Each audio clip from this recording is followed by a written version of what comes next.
دیکھیں میں جو نا آپ کو یہ بتا رہا ہوں سود سے بچنے کے لیے، حرام مال سے بچنے کے لیے کہ وظیفہ بتا رہا ہوں۔ بہت سے دوستوں کے میسج آتے ہیں کہ ہم بہت کوشش کرتے ہیں سود سے بچنے کی پھر بھی نہیں بچ سکتے، حرام مال سے بچنے کی پھر بھی نہیں بچ سکتے۔ اور میں ان کے لیے ایسا جو ہے نا کہ فارمولہ بتایا کہ اور وظیفہ بتا رہا ہوں، اس وظیفے کے مطابق عمل کریں گے کہ اللہ پاک کے کرم سے سود کے مال سے بچ جائیں گے، حرام مال سے بچ جائیں گے۔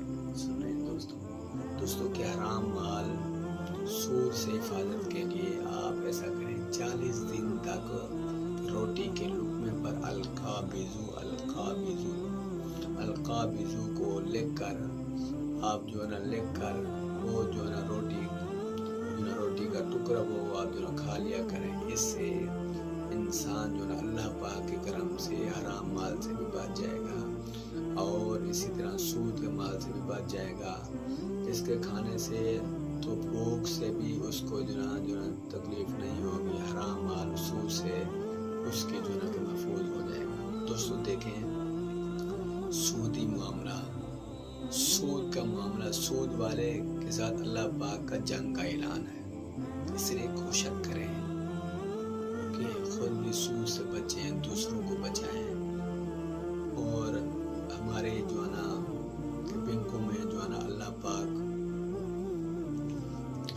سب کی حفاظت فرمائے۔ جیسے جو 80% جو نا سود کے معاملے ہو رہے ہیں ہمارے پاکستان میں، 80% جو نا کہ سود کے معاملے جو نا کہ ہو رہے ہیں۔ دوستو یہ سود دینے والا، سود لینے والا، لکھنے والا، گواہی دینے والا سب جو ہے نا اس میں شامل ہیں، سب جو ہے اس میں شامل ہیں۔ اس لیے آپ کوشش کریں سود سے بچیں، حرام مال سے بچیں۔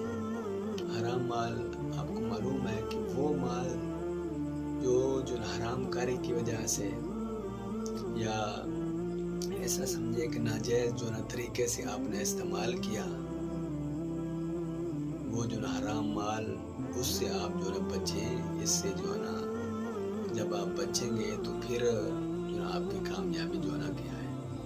دعا کرتے ہیں کہ اللہ پاک سب مسلمانوں کو سود کے معاملے سے جو ہے نا بچائے، حرام مال سے بچائے۔ آپ ہمارے یوٹیوب چینل کو سبسکرائب، لائک اور بیل کی گھنٹی کو ضرور دبائیں تاکہ نئے قیمتی جو نا